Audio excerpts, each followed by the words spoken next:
सुख म्हणजे नक्की काय असतं या मालिकेच्या आजच्या भागात आपण पाहणार आहोत. रात्री अधिराज झोपण्यासाठी घरामधून बाहेर येतो आणि जेव्हा तो त्याचं शर्ट काढत असतो तेव्हा त्याला शर्टमध्ये काहीतरी अडकलेलं दिसतं. अधिराज बघतो तेव्हा ते एक कानातलं असतं.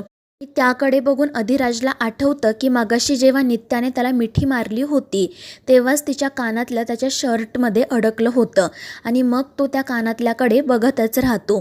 दुसऱ्या दिवशी सकाळी पाहुणी घरामधून बाहेर येते आणि मग ती अधिराजच्या अंगावर पांघरून टाकण्यासाठी त्याच्या जवळ जाते आणि त्याच वेळी तिला खाटेवर ते कानातलं दिसतं. पाहुणी ते कानातलं हातात घेते आणि हे नेमकं कोणाचं असेल असा विचार करते आणि मग त्यानंतर तिची खात्री पटते की हे कानातलं त्या नित्याचंच असणार आणि तिला प्रश्न पडतो की हे इथे कसं आलं. ती रात्री इथे येऊन तर गेली नसेल ना. आणि मग त्यानंतर ती रागातच ते कानातलं मुठीत धरते, त्यामुळे तिच्या हाताला जखमा होतात, रक्तही येतं. मात्र पाहुणी रागातच त्या कानातल्याकडे बघत असते.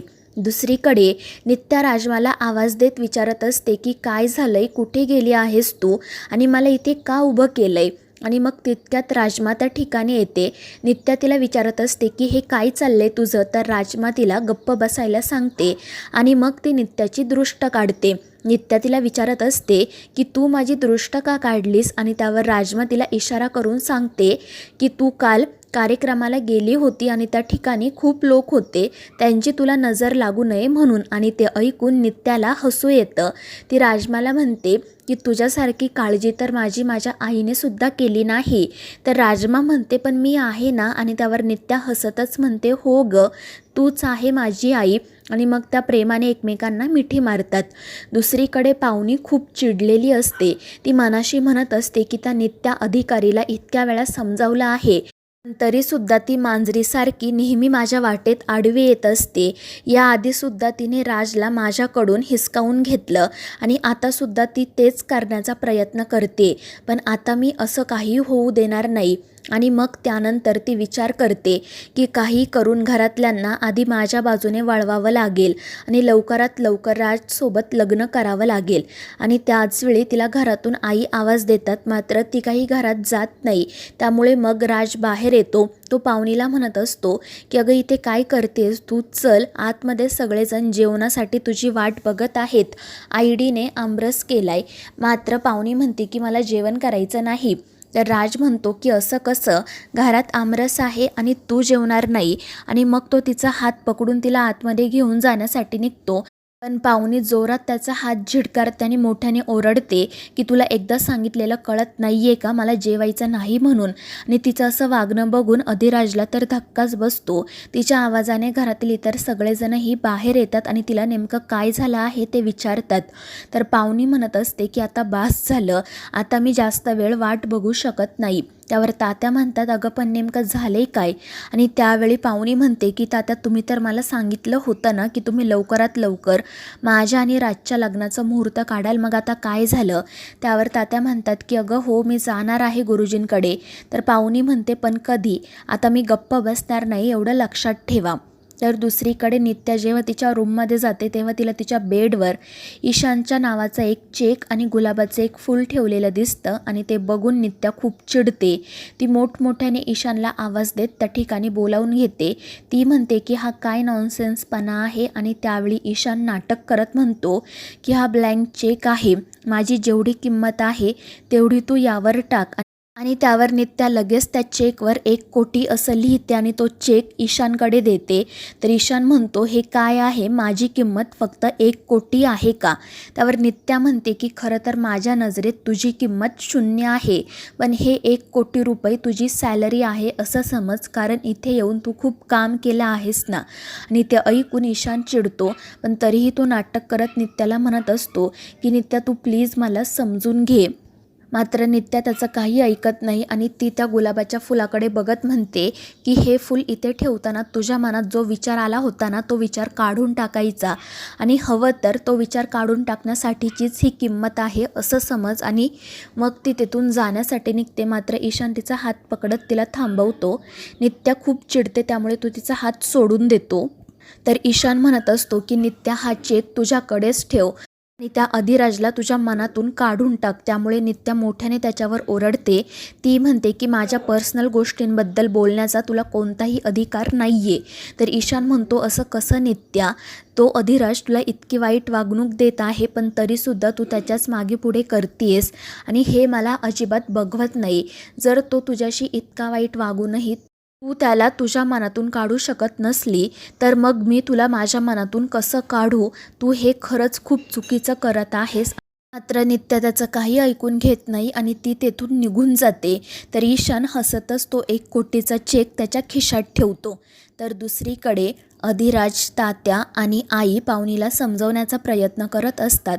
मात्र पावनी काही ऐकायला तयारच नसते. ती म्हणते की आता जोपर्यंत तुम्ही माझ्या आणि राजच्या लग्नाचा मुहूर्त काढत नाही तोपर्यंत मी काही खाणार नाही किंवा पाणीसुद्धा पिणार नाही. आणि हे ऐकून घरातील सगळेच काळजीत पडतात. अधिराज तिला समजवण्याचा खूप प्रयत्न करतो पण ती काही ऐकायला तयारच नसते. आणि मग तितक्यात तिला समोर एक कोयता दिसतो आणि मग ती सरळ तो हातात घेते आणि तिच्या हाताची शीर कापण्यासाठी जाते. पण तितक्यात अधिराज तिचा हात पकडतो आणि तो मोठ्याने पावनीवर ओरडत तो कोयता फेकून देतो. आणि मग तो तात्यांना सांगतो की तुम्ही गुरुजींकडे जा आणि लग्नाचा मुहूर्त काढा. त्यावर ते सुद्धा हो म्हणतात. तर पावनी खूप खुश होते कारण तिचं काम झालेलं असतं. दुसरीकडे ईशान डोक्याला हात लावूनच बसलेला असतो आणि तितक्यात रेवती त्या ठिकाणी येते. ती ईशानला विचारते की काय झालं आता. आणि त्यावेळी ईशान म्हणतो की त्या नित्याने माझी किंमत 1 कोटी केली आहे. तिने 1 कोटीचा चेक माझ्या अंगावर फेकला आणि मला म्हणाली की मला तुझ्या मनातून काढून टाक. आणि ते ऐकून रेवती त्याच्याकडे बघतच राहते. तर ईशान म्हणत असतो की माझ्या घरच्यांनी आणि तुम्ही मिळून आम्हा दोघांचं लग्न ठरवलं होतं. मात्र नित्याने ते सुद्धा मोडून टाकलं. जेव्हा मी या आमगावात आलो ना तेव्हा मला असं वाटलं की मी नित्याला ओळखतच नाही. ती पूर्णपणे अनोळखीच वाटत होती. नेमकं काय झाले तेच मला कळत नाही. आणि त्यावेळी रेवती म्हणते की तू काळजी करू नको, नित्याला थोडा वेळ दे आणि आता मी तिला मुंबईला घेऊन जाणार आहे. ती तिकडे गेली की सगळं काही विसरून जाईल. मात्र ईशान म्हणतो की असं काही होणार नाही. मी उगाच असं बोलून मला आशेला लावू नका. आणि मग तितक्यात नित्या तिथे येते. तर ईशान म्हणतो की हे बघा आली नित्या, आता तुम्हीच तिला विचारा. आणि तो तेथून निघून जातो.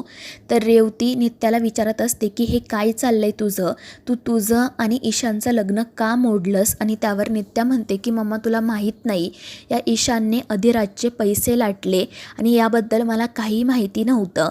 मी त्या अधिराजसमोर किती ह्युमिलेट झाले माझं मला माहीत. आणि अशा माणसासोबत मी राहणार नाही. पण रेवती तिला समजवण्याचा प्रयत्न करत असते. ती म्हणत असते की लग्न योग्य वयात व्हायला हवं. मात्र नित्या म्हणते की लग्न कधी करायचं हे माझं मी ठरवेल. आणि तशीही तुझ्या शालिनीने मला खूप काही कामं दिली आहेत, ती मला पूर्ण करायची आहेत, माझ्याकडे वेळ नाही. त्यावर रेवती तिला थांबवत समजवण्याचा खूप प्रयत्न करते पण नित्या ऐकत नाही. ती म्हणते की लग्नाचाच प्रश्न आहे ना, मग मी लग्न नक्की करेल. देवाच्या तुम्हा सर्वांच्या साक्षीने माझं लग्न होईल, फक्त ते कधी होईल हाच प्रश्न आहे. आणि मग ती तेथून निघून जाते. तर रेवती म्हणत असते की तुझं लग्न कधी होईल हा प्रश्न नाही आहे, तर ते कोणाशी होईल हा प्रश्न आहे. दुसरीकडे तात्यांनी गुरुजींना घरी बोलावलेले असते. गुरुजी पत्रिका वगैरे बघत लग्नाचा मुहूर्त काढत असतात. पावनीसुद्धा त्याच ठिकाणी असते. सतत गुरुजींना म्हणत असते की जवळचा मुहूर्त काढा. आणि त्यावेळी तात्या म्हणतात की अगं थांब जरा, गुरुजी काढतील मुहूर्त. आणि मग त्यानंतर गुरुजी पावनीकडे बघतच राहतात. तर पावनी म्हणत असते की गुरुजी लवकरात लवकर मुहूर्त काढा, आता लगीन सराईसुद्धा आहे, म्हणजे मुहूर्त असतीलच ना. त्यावर गुरुजी म्हणतात हो, पुढच्या महिन्यातील 2 मुहूर्त आहेत. त्यावर पावनी म्हणते मग जो सगळ्यात आधीचा मुहूर्त आहे तोच काढा. आणि मग ती लगेच जाऊन गुरुजींच्या पाया पडते आणि तिच्या आणि अधिराजच्या लग्नाचं पहिलं निमंत्रण ती गुरुजींनाच देते. आणि मग त्यानंतर ती ही आनंदाची बातमी सांगायला लगेच अधिराजकडे जाते. तर विमल गुरुजींना विचारत असते की गुरुजी नक्की सगळं ठीक होईल ना, काही अडचणी तर येणार नाही ना, माझ्या राजावरील संकट आता टळली आहेत ना. आणि त्यावर गुरुजी म्हणतात की तुम्ही मला इथे मुहूर्त काढण्यासाठी बोलावलं होतं, मी मुहूर्त काढला आहे. आता बाकी सगळी देवीची इच्छा. आणि त्यांचं असं बोलणं ऐकून तात्या आणि आई काळजीत पडतात. दुसरीकडे लवली आणि अधिराज एके ठिकाणी उभे असतात. अधिराज कॉलवर बोलत असतो तितक्यात पाहुणी त्या ठिकाणी येते. ती अधिराजशी बोलण्याचा प्रयत्न करते पण तो तिला थांबायला सांगतो, पण ती काही ऐकत नाही. ती सतत त्याला आवाज देत असते, त्यामुळे तो बाजूला निघून जातो आणि तीसुद्धा त्याच्या पाठोपाठ जाणार. इतक्यात लवली तिला थांबवतो. तो विचारतो की हे काय आहे आणि मग पाहुणी त्याच्या हातात लाडू देत म्हणते की हे घे. त्यावर लवली विचारतो की हा कोणत्या देवाचा प्रसाद. त्यावर पाहुणी हसतच सांगते लक्ष्मीनारायणाचा. त्यावर लवली विचारतो पण आपल्या गावात कुठे आहे लक्ष्मीनारायणाचं मंदिर. त्यावर पाहुणी हसतच सांगते की अरे लक्ष्मी म्हणजे मी आणि नारायण म्हणजे राज. आम्हा दोघांचं लग्न ठरलं आहे आणि गुरुजींनी लग्नाचा मुहूर्तसुद्धा काढला आहे. आणि ते ऐकून लवलीला तर आश्चर्यच वाटते आणि तितक्यात अधिराज त्या ठिकाणी येतो. तो पाहुणीला विचारतो की काय झालं, तू कशाला हाका मारत होती. आणि त्यावर पाहुणी सांगते की अधिराज विसरलास का तूच सकाळी सांगितलं होतं ना की आपल्या लग्नाचं मुहूर्त काढा. त्याचसाठी गुरुजी घरी आले आहेत आणि मग ती पुढे काही बोलणार इतक्यात नित्या त्या ठिकाणी येते आणि तिला बघून पाहुणी चिडते.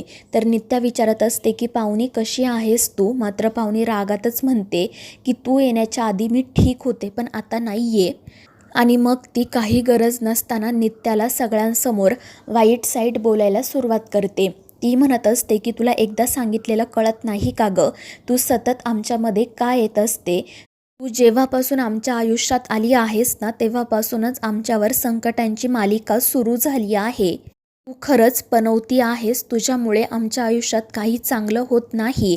आणि तिचं असं बोलणं ऐकून अधिराज खूप चिडतो आणि तो मोठ्याने पाहुणीवर ओरडत तिच्यावर हातही उगारतो. त्यामुळे पाहुणी घाबरते. पण नित्या पटकन अधिराजला थांबवते. तर अधिराज रागातच पाहुणीकडे बघत असतो. तर मित्रांनो, या मालिकेच्या पुढील भागांमध्ये आपण पाहणार आहोत नित्या अधिराजच्या घरी जाते. तिने छान साडी नेसलेली असते. तर अधिराज तिच्या हातावर अक्षरा देत म्हणतो की पुढच्या महिन्यात माझ्या आणि पाहुणीच्या लग्नाला नक्की यायचं. तर नित्या त्याच्या हातात पत्रिका देत म्हणते की पुढच्या महिन्यात माझंही लग्न आहे, तू सुद्धा लग्नाला नक्की ये. आणि मग ती सांगते की माझं लग्न अधिराज सोबत आहे. आणि त्यावेळी अधिराज तिचा हात पकडत म्हणतो की उगाच स्वप्न बघू नका. तर नित्या म्हणते स्वप्न नाही तर हेच सत्य आहे. आपल्या दोघांचं 700 जन्मांचं नातं आहे. माझं लग्न तर तुझ्याशीच होणार. आणि मग ती नाचतच तेथून निघून जाते. तर अधिराज ती पत्रिका पाहतो तर त्यामध्ये खरंच नित्या आणि अधिराजचंच नाव असतं. तर मित्रांनो, या मालिकेच्या पुढील भागांच्या अपडेट्ससाठी आपल्या चॅनेलला सबस्क्राईब करा.